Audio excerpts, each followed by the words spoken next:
Vous avez un coup de cœur pour un bien immobilier ou simplement la volonté d'investir dans un immeuble qui a retenu votre attention et pour lequel vous avez décidé de vous engager. La première chose, c'est bien sûr d'en informer le vendeur. Pour cela, votre consultant partenaire Lloyd & Davis est présent pour vous aider à rédiger l'offre. Il est vivement recommandé de privilégier le recours à l'écrit, version papier ou numérique, parce que l'écrit vous permet de dater l'offre pour le cas où le vendeur en recevrait plusieurs au même moment, mais surtout l'écrit permet d'éluder les malentendus. L'offre d'achat ne doit pas être prise à la légère.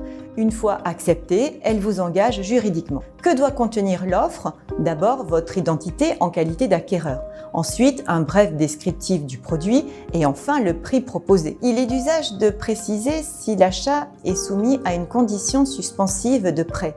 Et dans ce cas-là, ne pas hésiter à indiquer le montant de l'emprunt, la durée ainsi que le taux maximum accepté. De même, vous indiquerez les autres éventuelles conditions suspensives, comme par exemple l'obtention d'une autorisation d'urbanisme ou de copropriété. Il est enfin conseillé de limiter l'offre dans le temps afin d'inciter le vendeur à se positionner. Toutes ces informations vont vous permettre de crédibiliser votre offre. Il est évident que le vendeur, à offre égale, retiendra celle qu'il considère comme étant la plus sécurisante pour lui. Votre consultant partenaire Lloyd & Davis est présent pour vous aider à valoriser votre projet et rédiger votre offre. Bien sûr, à l'occasion de la transmission de votre offre, vous n'avez rien à payer. Le but de l'offre est d'informer le vendeur et d'obtenir son accord.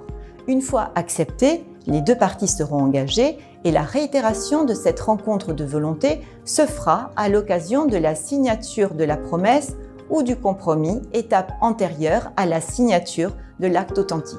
Ainsi, pour éviter des déconvenues et perte de temps pour les deux parties, il est nécessaire que l'offre soit précise et qu'elle soit présentée en connaissance de cause. Pour cela, il est indispensable que vous ayez une parfaite connaissance de votre capacité d'investissement et que vous ayez reçu l'ensemble des informations en amont vous permettant de vous positionner.